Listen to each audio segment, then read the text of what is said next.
আসসালামু আলাইকুম রহমতুল্লাহ। আমি ডাক্তার শাহিদা সুলতানা মিনা বলছি ঢাকা মিরপুর থেকে।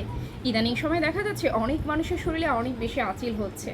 কারো মাথায় হচ্ছে, কারো চুলের ভিতরে হচ্ছে, কারো চোখে হচ্ছে, কারো ঠোঁটে হচ্ছে, এমনকি ভ্যাজাইনায়, এমনকি লিঙ্গে হচ্ছে। এবং পায়ের পাতাও কিন্তু আঁচিল হয়, হাতের মুঠেও আঁচিল হয়, হাতের উপরে হলে যায়। বিভিন্ন সময় বিভিন্ন জায়গায় বিভিন্নভাবে আঁচিল দেখা দিচ্ছে।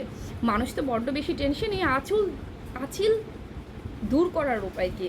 আঁচিল দূর করার চমৎকার উপায় আছে হোমিওপ্যাথিতে। আজকে একটু জেনে নিই আঁচিলকে মানুষ কীভাবে চেনে, কতভাবে চেনে। জানেন তো, আঁচিলের একটা ইংরেজিতে নাম আছে, সেটা হচ্ছে ওয়ার্ডস। কেউ আঁচিলকে কিন্তু কেলাস বলে, কেউ আঁচিলকে কার্টমিজ বলে, আবার কিছু কিছু শুনেছি ক্ষেত্রে আঁচিলকে নাকি কণও বলা হয়। ওয়াও! এই আঁচিল কেন হয় জানেন তো? একটু শুনে নিই।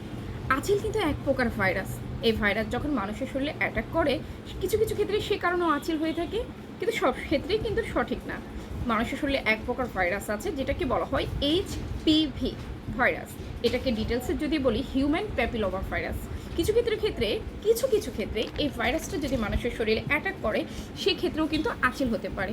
জানেন তো, যাদের কোষ্ঠকাঠিন্য আছে, পাইলসের সমস্যা আছে, ডায়াবেটিস আছে, মোটা থুলথলে এবং ঘর্ষণ মানে মনে কি মাংসের সাথে মাংসের, চামড়ার সাথে চামড়ায় যখন ঘর্ষণ হয়, সেক্ষেত্রেও কিন্তু আঁচিল হওয়ার সম্ভাবনা থাকে।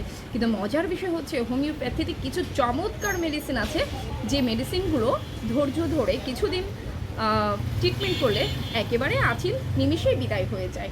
আমি নিয়ে আসবো সামনে যে আঁচিল কী করে বিদায় হওয়া যায় হোমিওপ্যাথিতে, এর কী কী মেডিসিন আছে। সে পর্যন্ত সবাই ভালো থাকবেন, সুস্থ থাকবেন, স্বাভাবিক থাকবেন এবং আমার জন্য অনেক বেশি দোয়া করবেন।